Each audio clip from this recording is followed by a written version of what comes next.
Nadia Martinez adjusted her emerald cocktail dress in the mirror, trying to calm her racing heart. 1 year of marriage to Julian Blackwood, and she still felt like an imposter whenever she had to face his family. The reservation at Luminescence, Philadelphia's most exclusive restaurant, had been a gift from her mother-in-law, Eleanor Blackwood. "You look stunning," Julian said, wrapping his arms around her waist and kissing her neck. His reflection smiled at her, those kind blue eyes that had first captivated her when they met at an architectural conference 3 years ago. "Are you sure this is a good idea?" Nadia asked, turning to face him. "Your mother has never approved." "Of me? Why would she suddenly want to celebrate our anniversary?" Julian brushed a strand of dark hair from her face. "Because she's finally realizing what I've known all along, that you're extraordinary." His voice carried that unwavering optimism she both loved and sometimes found frustratingly naive. Nadia had designed award-winning sustainable buildings across 3 continents, but somehow convincing the Blackwood dynasty that she wasn't after. Their hotel fortune seemed her most impossible project. Their whispered comments about her Dominican background, the raised eyebrows when she mentioned growing up in a Bronx apartment she caught every microaggression they thought went unnoticed. When their driver pulled up to Luminescence, Nadia felt a familiar knot forming in her stomach. Through the windows, she could already see the Blackwoods' assembled Eleanor at the head of the table, perfect posture and calculating eyes. Harrison Blackwood, Julian's father, checking his watch impatiently. Julian's brother Thomas and his wife Victoria. And finally, Julian's younger sister Penelope, typing furiously on her phone. "Our audience awaits," Nadia murmured, squeezing Julian's hand.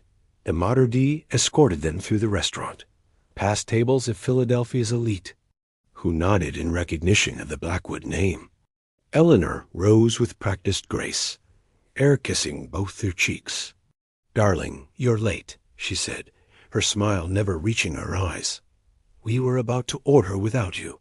Nadia noticed immediately how they'd arranged the seating Julian at 1 end, separated from her by the entire length of the table, while she was positioned directly across from Eleanor.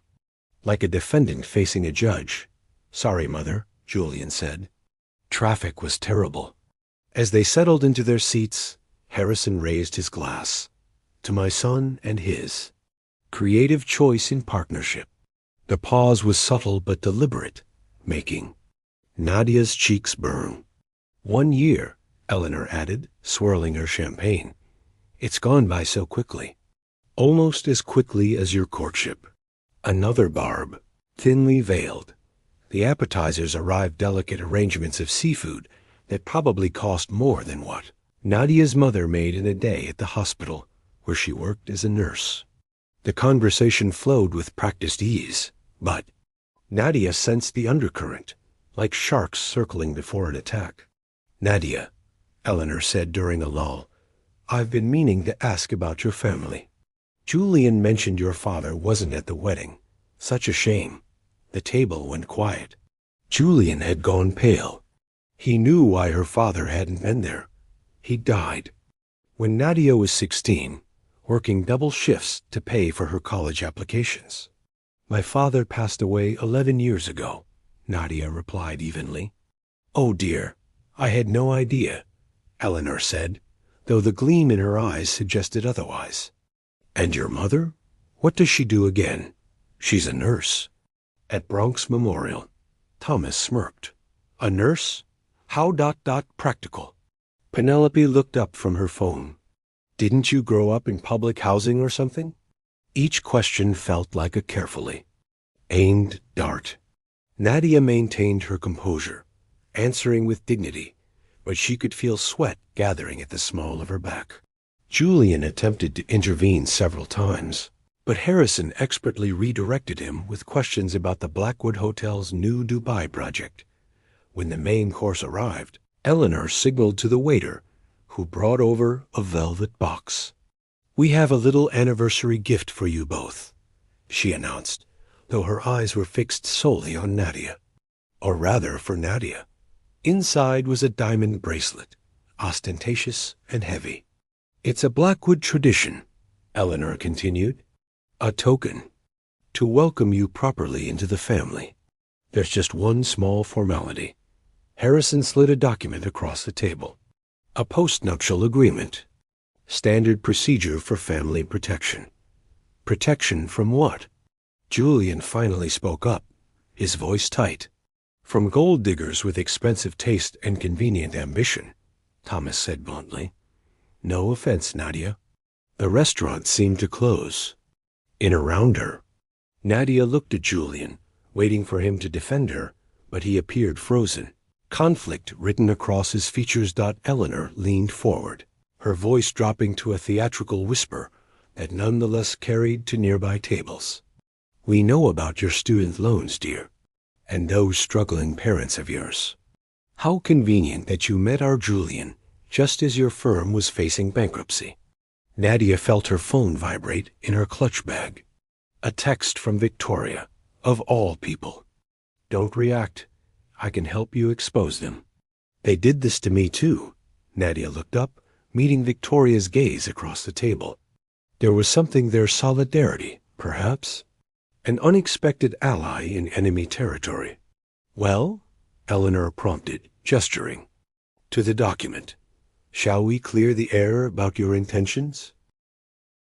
The ride home from Luminescence was silent, the tension between Nadia and Julian thick enough to cut with a knife. When they finally reached their downtown apartment, Nadia kicked off her heels with such force that one bounced off the wall. "You just sat there," she said, her voice trembling. "Your entire family called me a gold digger to my face, and you just sat there." Julian loosened his tie, looking defeated. "I was shocked. I had no idea they were planning that ambush." "Really?" "Because Victoria seemed to know exactly what was coming." "Victoria?" Julian frowned. "What does she have to do with this?" Nadia pulled out her phone and showed him the text. Julian's eyes widened as he read it. Why would Thomas's wife want to help you? "I don't know," Nadia admitted, "but I'm going to find out." The next morning, Nadia met Victoria at a small cafe several blocks from any Blackwood properties. Victoria arrived wearing large sunglasses and a scarf, despite the warm weather. "Thomas doesn't know I'm here," she said, sliding into the booth. "No one does. Why help me?" Nadia asked, getting straight to the point. "You've never exactly been." Friendly, Victoria removed her sunglasses, revealing a fading bruise near her temple that makeup couldn't quite conceal. "Because I know what it's like to be the outsider they want to destroy. I was you 4 years ago." Nadia's expression softened. "Thomas did that to you?" "The Blackwoods have perfected the art of public charm and private cruelty," Victoria said. Bitterly, "Eleanor orchestrated my humiliation too. Then when I threatened divorce, Thomas showed his true colors." She gestured vaguely toward her face. "I stay because I'm afraid, but I've been gathering evidence." She slid a USB drive across the table. "Financial records, emails, recordings. Harrison has been embezzling from the hotel chain for years. Eleanor's charitable foundation is a tax fraud scheme. Thomas has a gambling addiction that's cost the company millions. Penelope's social media consultancy is just a front to funnel company money into her party lifestyle." Nadia stared at the drive. "Why give this to me?" "Because you're still strong," Victoria said. "And Julian actually loves you. He's the only decent one, just too blind to see his family for what they are." Over the next 2 weeks, Nadia immersed herself in the Blackwood family secrets. Each night, after Julian fell asleep, she reviewed financial statements, listened to recordings, and built a comprehensive picture of the corruption at the heart of the Blackwood empire. Meanwhile, Eleanor increased the pressure. She began showing up unannounced at Nadia's architecture firm, chatting with her colleagues, subtly questioning her credentials. Invitations to Blackwood events arrived daily, each one a fresh opportunity for scrutiny and humiliation. Julian grew, increasingly distressed, caught between his wife and his family. "Maybe if you just signed the postnup," he suggested one evening. "Just to keep the peace." "Keep the peace?" Nadia repeated incredulously. "Your mother is systematically trying to destroy me, and you want me to surrender?" "They're my family, Nadia. I can't just cut them off." "And I'm your wife. Or does that mean less to you?" The hurt in his eyes was genuine, but so was his confusion. He'd never had to choose before. The breaking point came when Nadia discovered she'd been removed from the guest list for the annual Blackwood Foundation Gala, a social event of the season. Instead, Julian's ex-girlfriend was listed as his +1. "It must be a mistake," Julian insisted when she confronted him. "No mistake," came a voice from the doorway. Victoria stood there, breathing hard. "Eleanor's telling everyone you two are headed for divorce. She's already rewriting the narrative." Julian looked stricken. "That's impossible." Victoria handed him her phone, showing screenshots of text messages between Eleanor and various Philadelphia socialites. Julian's face drained of color as he scrolled through them. "They're going to announce at the gala that you're separating," Victoria explained. "They've already drafted a press release painting Nadia as an opportunist who tried to steal from the family." Julian's hands shook as he returned the phone. "I had no idea." "Of course you didn't," Victoria said. "You never wanted to see it." Something hardened in Julian's expression. For the first time, Nadia saw a flash of steel beneath his gentle exterior. "What do we do?" Nadia exchanged glances with Victoria. "We give them exactly what they want a scene at the gala. Just not the one they're expecting." Over the next week, the three of them constructed their plan. Julian, finally awakened to his family's true nature, provided access to accounts and emails they couldn't otherwise reach. Victoria, with her intimate knowledge of Blackwood's social dynamics, identified every potential ally and enemy who would attend the gala. And Nadia, with her architect's precision, designed the perfect blueprint for dismantling the Blackwood family's carefully constructed facade. When Eleanor called to regretfully inform Nadia that her presence at the gala might cause discomfort. Given the circumstances, Nadia simply agreed. "You're right, Eleanor," she said sweetly. "It would be inappropriate for me to attend as a guest." What Eleanor didn't know was that Nadia would be there anyway, not as a guest, but as the featured speaker for the evening's surprise presentation. The night before the gala, Julian held Nadia close in bed. "Are you sure about this?" "Once we do. There's no going back." Nadia traced his jawline with her finger. "Your family declared war the moment they decided I wasn't good enough. I'm just finally fighting back." Their kiss was different that night, deeper, more urgent, as if sealing a pact between them. For the first time since their wedding day, Nadia felt truly united with Julian, facing the world as partners rather than as a Blackwood and his wife. "Tomorrow," she whispered against his lips, "we show them what real family loyalty looks like." The Blackwood Foundation Gala was held annually at the flagship Blackwood Hotel, a glittering Art Deco masterpiece in downtown Philadelphia. Nadia had spent the afternoon in Victoria's penthouse, preparing for the evening ahead, while Julian handled final arrangements with their unexpected allies.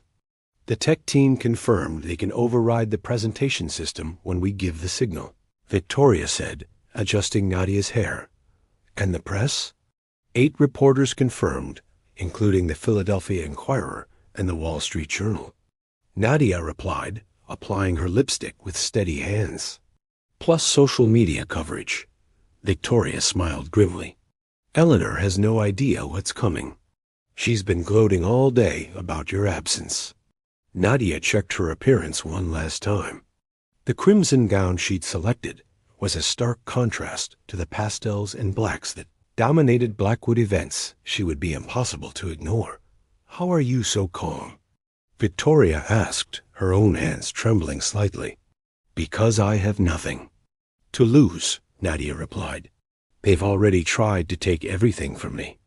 Across town, Julian was meeting with Samuel Wu, the Blackwood Hotel's longtime financial controller, who had recently been forced into early retirement when he questioned certain accounting practices. "These transaction records will hold up in court," Julian confirmed, reviewing the documents. Samuel nodded gravely. "I've documented everything for 3 years. Your father threatened my pension if I ever spoke about it." "You'll be protected," Julian promised. "My personal guarantee." As Julian gathered evidence from former employees who had been silenced by the Blackwood machine, Eleanor was holding court in the hotel ballroom, personally inspecting every detail of the gala setup. "The announcement needs to come just before the charity auction," she instructed the event planner.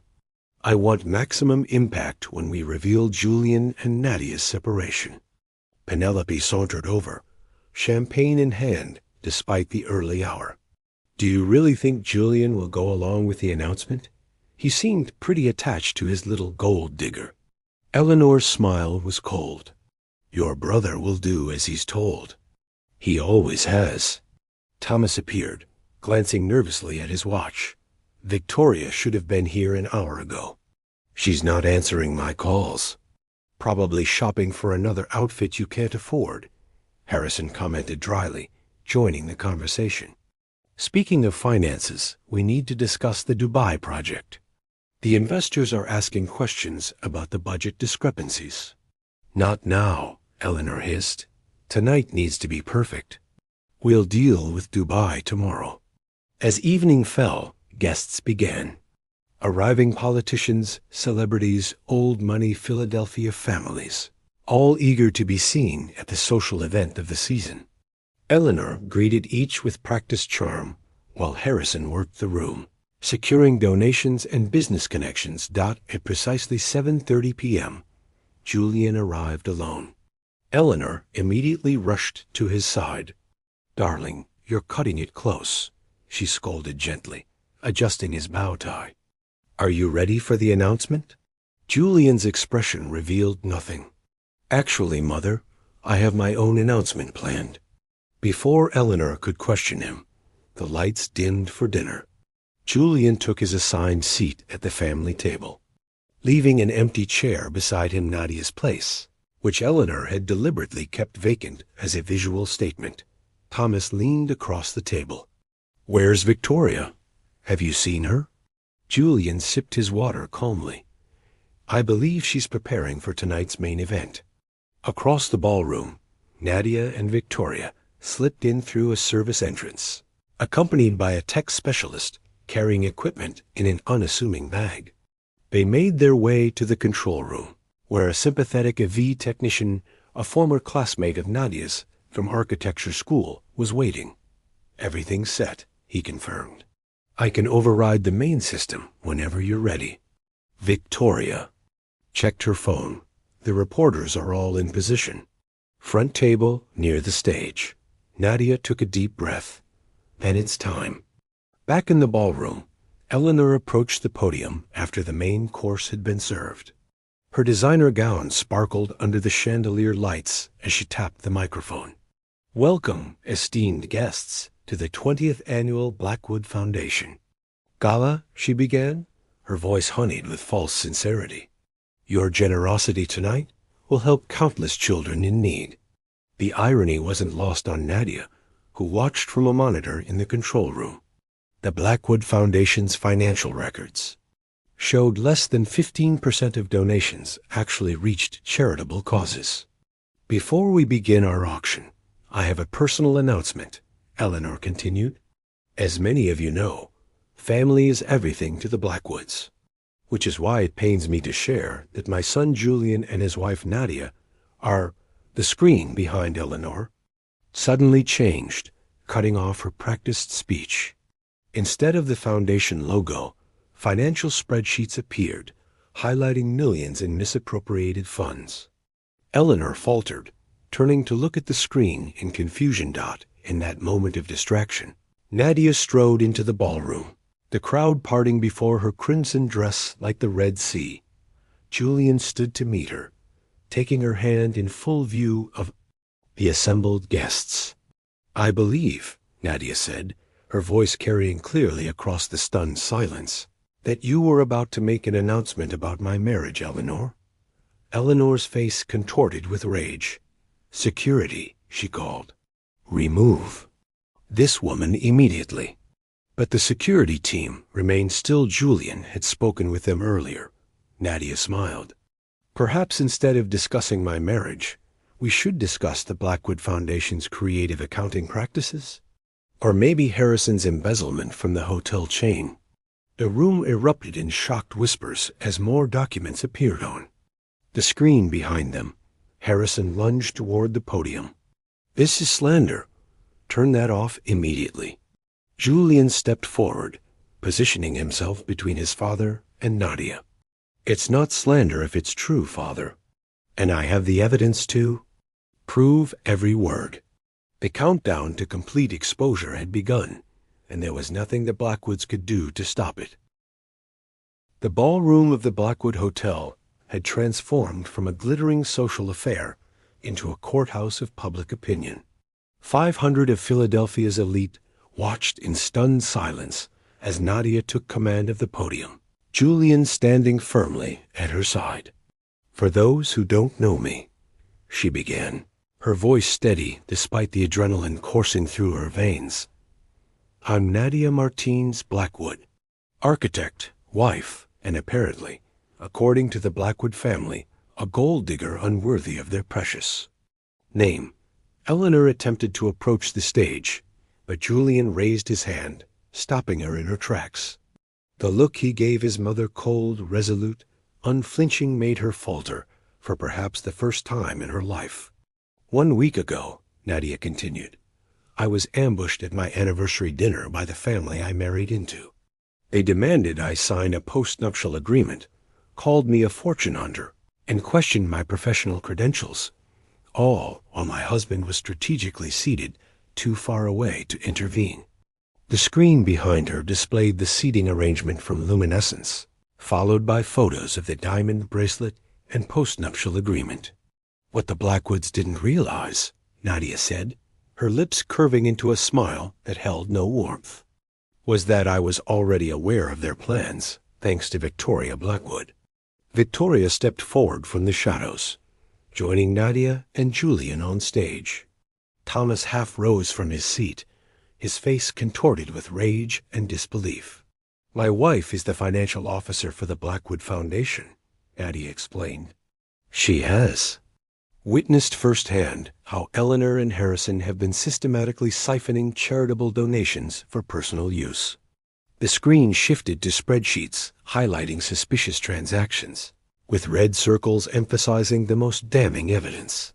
$93 million, Victoria announced, her voice surprisingly strong. "That's how much has been diverted from children's programs over the past decade.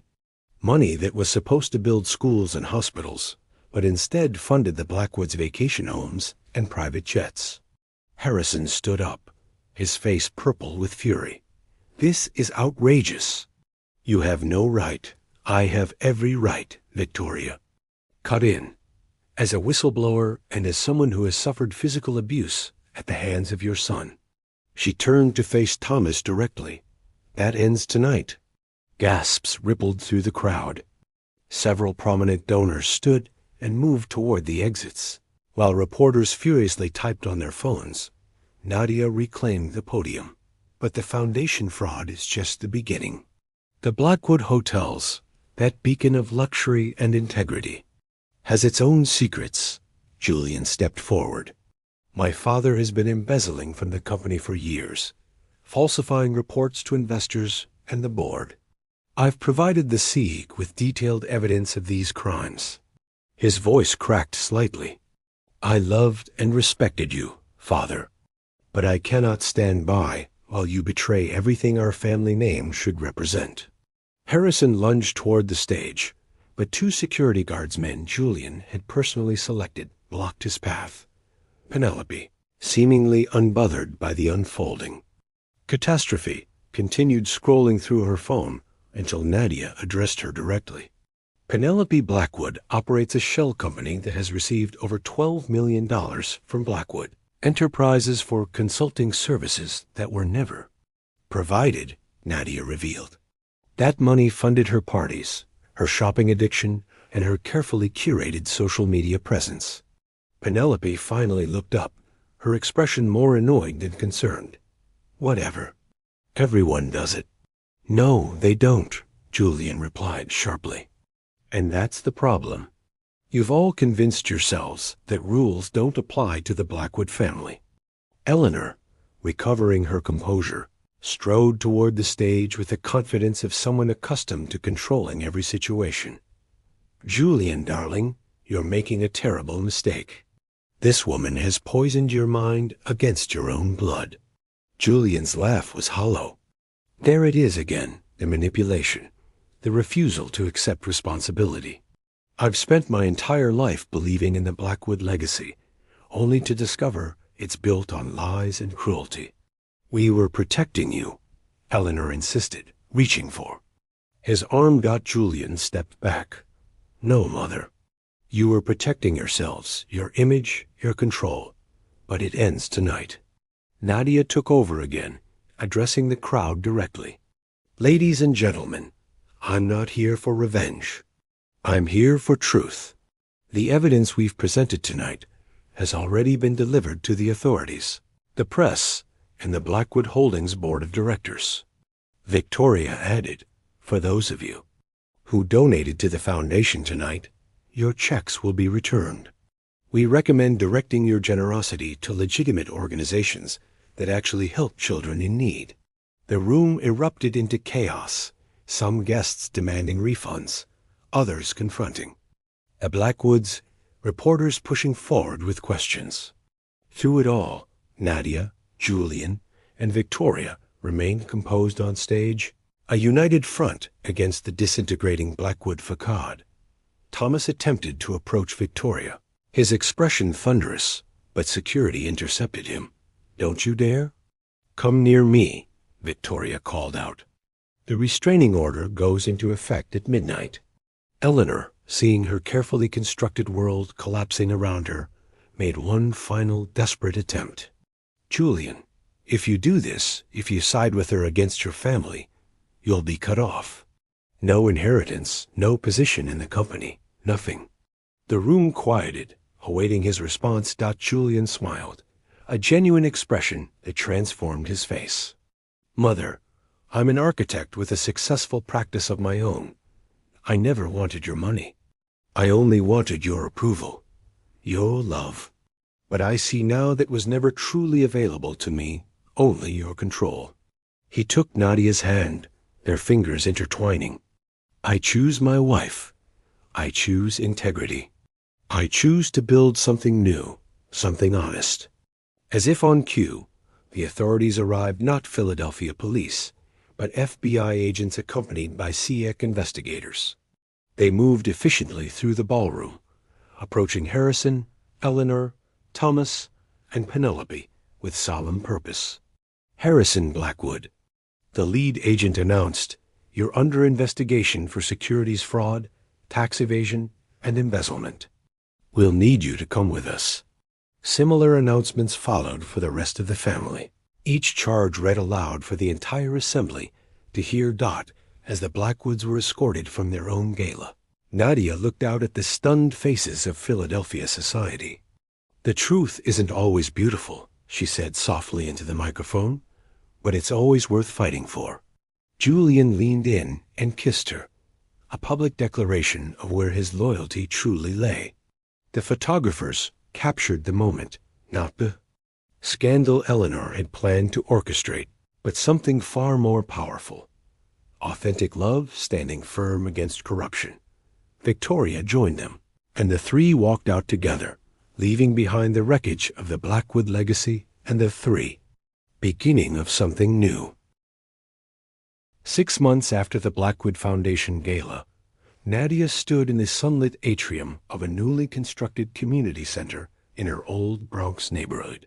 Children darted past her, exploring the building with exclamations of delight.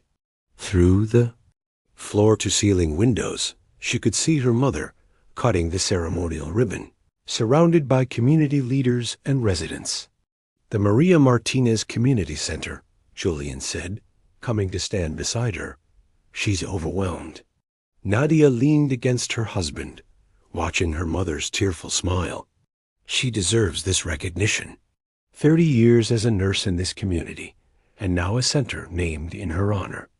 The community center was the first completed project of the Horizon Foundation, which Nadia and Julian had established using the settlement money from the Blackwood family's legal proceedings. Their mission was simple: create sustainable spaces for underserved communities, focusing on education, healthcare, and community gathering places. Victoria entered the atrium, carrying architectural plans for their next project. The past months had transformed her. Gone was the nervous, subdued woman who hid behind designer sunglasses. Now she stood tall, confident in her role as the foundation's financial director. "The Pittsburgh site has been approved," she announced, spreading the blueprints across a nearby table. "Construction can begin next month." Julian examined the plans with a professional eye.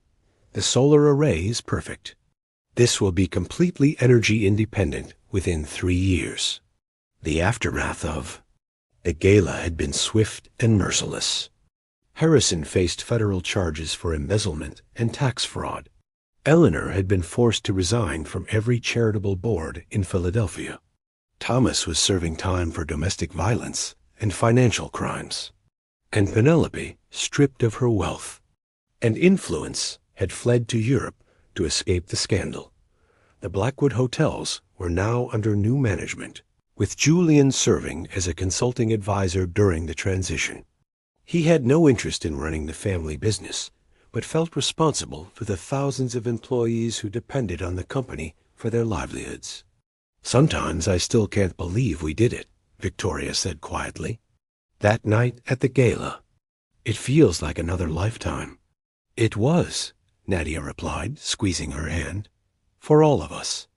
Their moment of reflection was interrupted by Nadia's mother approaching, still wearing the ceremonial scissors around her neck like a medal. "My brilliant daughter," Maria said, embracing Nadia tightly, "and my wonderful son-in-law." She pulled Julian into the hug as well. "You've given this community something precious, Hope. We've only just begun," Julian promised. "The next phase includes the medical clinic and job training center." Maria beamed at Victoria. "And you, my dear, are joining us for dinner tonight." No arguments. In the months since the gala, Maria had adopted Victoria as an honorary daughter, providing the maternal warmth Eleanor had never shown Dot as they toured the completed center. Nadia reflected on the journey that had brought them here. The pain of that anniversary dinner, the courage it took to stand up against the Blackwood dynasty, the fear and determination that had fueled their plan, all of it had forged something stronger than the wealth and privilege the Blackwoods had. Tried to wield against her. Dot later that evening, after a celebratory dinner at Maria's apartment, Nadia and Julian walked through their neighborhood, fingers intertwined. "Do you ever regret it?" Nadia asked. "Standing against your family that night?" Julian was quiet for a moment, considering. "I regret not seeing the truth sooner. Not standing up for you at Luminescence when they first attacked you." He stopped, walking, turning to face her under a streetlight. "But choosing you? Fighting for what's right?" "Never. The press still calls occasionally," Nadia noted. "They want updates on the Blackwood scandal for their anniversary pieces." Julian shrugged. "Let them. We have more important work to do." They continued walking until they reached a small park where they'd first discussed their dreams years ago, before marriage, before the Blackwoods' interference. On a bench overlooking the city skyline, Julian pulled an envelope from his jacket. "I received this today," he said, handing it to Nadia. From my mother. Nadia tensed. Eleanor had made no attempt to contact them since her disgrace. What does she want? Read it, Julian encouraged. The letter was brief, the handwriting shaky, but recognizable as Eleanor's perfect penmanship. Julian and Nadia.